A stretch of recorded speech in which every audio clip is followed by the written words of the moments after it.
We have Allison here with Majesty Project. Tell us what Majesty Project is. You got to keep it real close and real loud. Okay. All right. So Majesty Project is a up and coming nonprofit based out of Kansas City. And our goal is to go into especially at-risk communities, but public spaces all over the US, and uplift them with donated original art and prints that are based on Christian values, based on God. They want to bring the presence of God into those communities that need it the most through artwork. And this is actually the third piece that you have done for Shelter KC. Yes, that's right. So we have two other pieces that are going to be donated, as well as this one. One of them is hands reaching up with chains shattering, and it's based on that Bible verse, Luke 4:18, I believe it is. It's called Liberty to the Captives. And that one, I believe, is going to be going into the men's facility. And then we also have a piece that I painted that is 3 pieces wide. So it's called a triptych, and it is of the Kansas City skyline with angel wings spread over it. And that one is in honor of sheltering Kansas City. So one of the things that if you go to our website, you'll see the transformation campaign where literally you maybe can't tell, but you're actually in a construction zone right now, right past that banner. We're building a building, a 3-story building right now. And a lot of it is done what they call trauma-informed design, using different colors, doing things that don't look institutional. And one of the things that's really important is including art in that public space. And it's just kind of interesting kind of how you reached out to us right as this initiative was happening. Yes. Yeah, it's just incredible to me. I think it's such a miracle because we founded Majesty Project in January, and at the coffee shop where God, I believe, gave me that vision, you guys were the absolute first person that I Googled to reach out to, the very first people. And I really didn't expect a response. I just sent an email in faith, and sure enough, like 2 weeks later, I got a ping back. And so I so believe God went before that. Because yes, art is so powerful. It has the ability to silently speak when other people are not there. It gives that opportunity to stand in the presence of God, just moment by moment. And yes, trauma-informed design, where you're getting to bring an element of individuality and autonomy and dignity back to people. And I love that about this.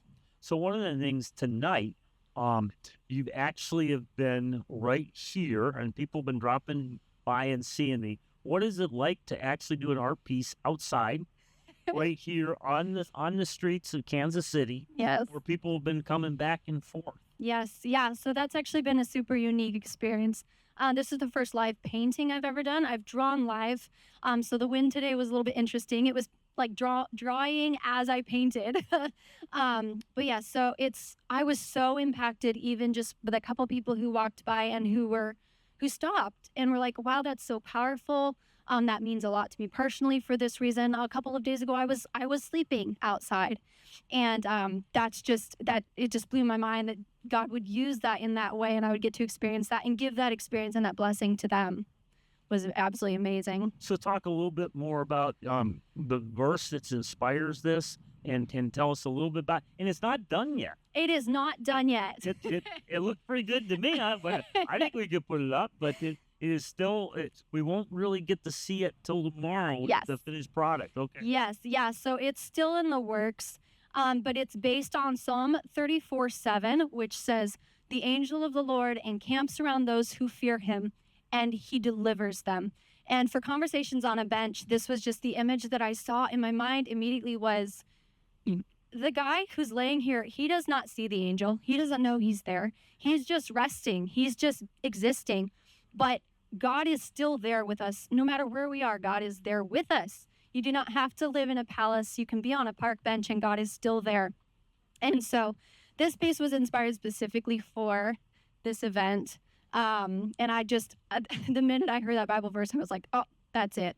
That's for sure the one. Yep.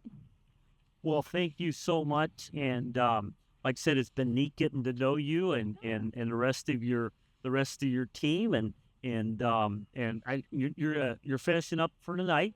Yes, we're gonna head home. And you're coming back tomorrow morning. What time Yes. are you What time are you coming into? So we're probably going to be here as early as at least by 7:30, possibly a little earlier if I can get my pregnant self out of bed that early.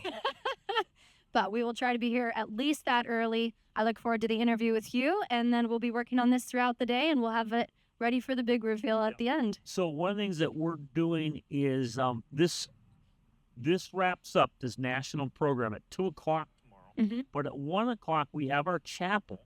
Yes. That is all for folks in our recovery program, and we're going to reveal this finished piece to them. Oh, fantastic. At 1:00, and Yep. then at 1:45 we have a corporate national time of prayer between all 70 missions. So if you want to come down at 1:00 tomorrow and join us for our chapel, you're welcome to do that. But like I said, we'll definitely be showing this, and we'll be having some things on Facebook so you can see the finished product. And then there's also opportunities. We'll put a link later on that how you can, if you'd like to get a print of, there'll be prints of this Yes. that people can purchase.